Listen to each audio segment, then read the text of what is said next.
Thank you. Mr. Brin takes this next question first, and it will also be answered by both candidates, although it is directed to Mr. Brin. Mr. Brin, why was a cease and desist order necessary on providing remote public access for something that you worked on? I guess I want to know if you were part of the solution and not the problem, and then why the cease and desist court order and not just a letter to the users. I see you've been talking to my opponent. I just read the cards. Yeah, I apologize. The explanation, this may take longer than my minute, but I will try to be as quick as I can. It actually wasn't a cease and desist order. It was an administrative order. Basically, we started remote access testing in the office to get through firewalls and everything else, knowing full well that we would want remote access to our computer systems for records and the like in the future. The judges believed at a certain point that after about 40 users were on and we were actively testing, that we should go forward with a policy, a comprehensive policy moving forward the whole circuit into the future. We agreed.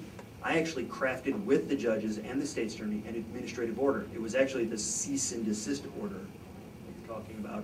That was the administrative order that basically laid out what was going on and why it was going on so we could actively post it and provide it to those who were on the system.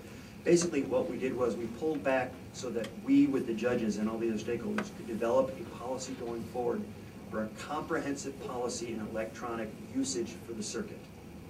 Thank you. Mr. Dietz? Yeah, the clerk is the keeper of the court's records. They're not the keeper of the clerk's records. The Supreme Court created a policy on electronic access, and that policy says that they need to get permission. If they don't get permission, they're doing something illegally. Well, back in 2009, what they did is they started this remote access without getting the court's permission. The courts eventually found out about it in September of 2011, and here's what the court order actually says. It is hereby ordered that the clerk of the circuit court shall immediately cease and desist. They were doing something illegally. They wouldn't stop. The court made them stop. Thank you. Mr. Dietz takes this next question first. Why are you the best candidate for the job? I'm the best candidate for the job because, first of all, I've spent my legal career representing governmental entities and doing governmental watchdog things. I know what the government is supposed to do. I know what they're not supposed to do. I've also spent a lot of that time as an attorney working in the courtroom every single day on the user side of it. So I know what the clerks are supposed to do. I have a background in, I spent 15 years on the Community Development Commission, most of that time as the chairman or vice chairman. Volunteer firefighter, paramedic, lieutenant. I can make decisions quickly, and I think all of that stuff put together makes me the best candidate. Thank you. Mr. Brin.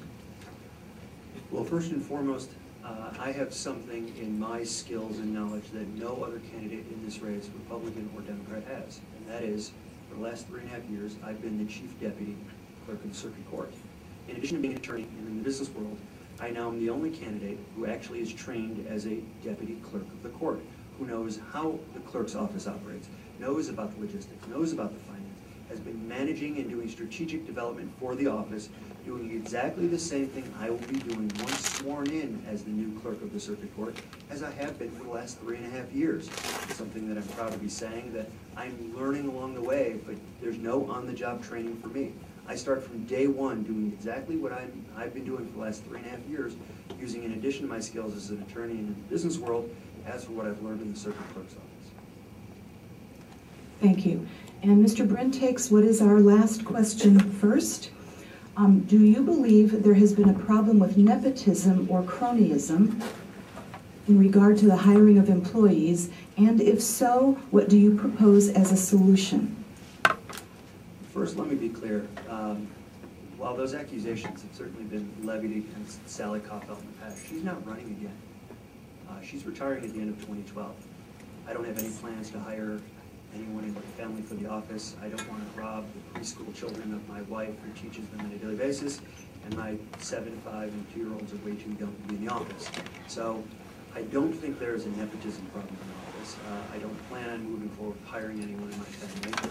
And again, Sally's not running for the office. I am. I'm accused of having any kind of a nepotism feeling. I'm not related to anyone in the office, and so I don't see it as an issue in the office. Thank you. Mr. Dietz. Well, I certainly understand where the question has come from working in the court system. As long as I have, I certainly know that the she does have several friends and relatives working in the office. As far as what I'm going to do, I certainly won't support any type of nepotism whatsoever. First of all. Second of all, I think we were recently asked whether we were going to make all of her friends and family reapply for their jobs. Well, we can't do that, but we certainly will reevaluate everybody in their current positions with their current duties. Thank you. Since Mr. Brin spoke first, Mr. Dietz will give the first summation, and he has 1.5 minutes. Thank you. Once again, thank you for having me today. Just to kind of reiterate things that, I've spent most of my career as a municipal attorney representing the government. That's what I do. I've done lots of human resource work, I've done lots of labor work, and lots of just representing governments corporately. So I think that makes me the best candidate for the job. I also have a diverse background, being the chairman of the Community Development Commission, a firefighter, paramedic. I'm also the president of the Round Lake Beach Civic and Cultural Center Foundation.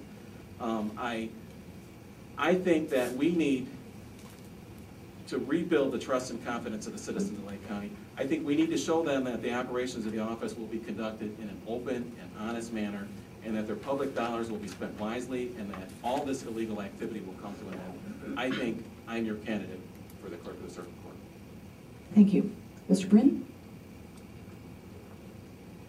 As the Chief Deputy Clerk of the Circuit Court, I'm learning a considerable amount. I'm learning at this point what works really well. And what works really well are the clerks in our office. They're fantastic.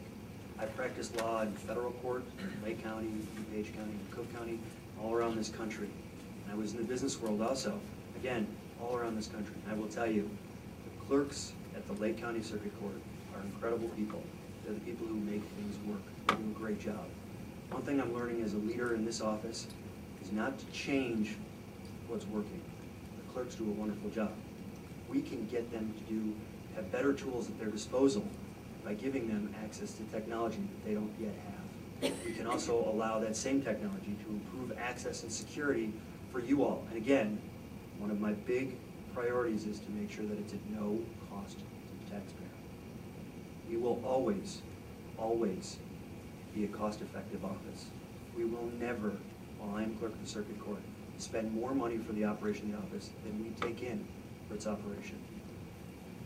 As Clerk of the Circuit Court, I pledge to do a lot of the same things that are being done now well. Transparency, accountability, turning everything over to our county board and asking for it back year after year and for every project so you can see what we're doing, so you can see why we're doing it, so we can be accountable and have our offices transparent to you all as good government servants. It will be an honor for me to serve as your Clerk of the Circuit Court, and I look forward to your support. Thank you so much. I'd like a really nice round of applause for your two excellent candidates. I'm going to make an executive decision here and say that we will reconvene at 2:10 rather than 2:15 as it says on the schedule. That way, if we have some time to make up later, we'll be able to do that. And so perhaps since our candidates can't stay later, you might be able to grab them out in the lobby if you have another question or two.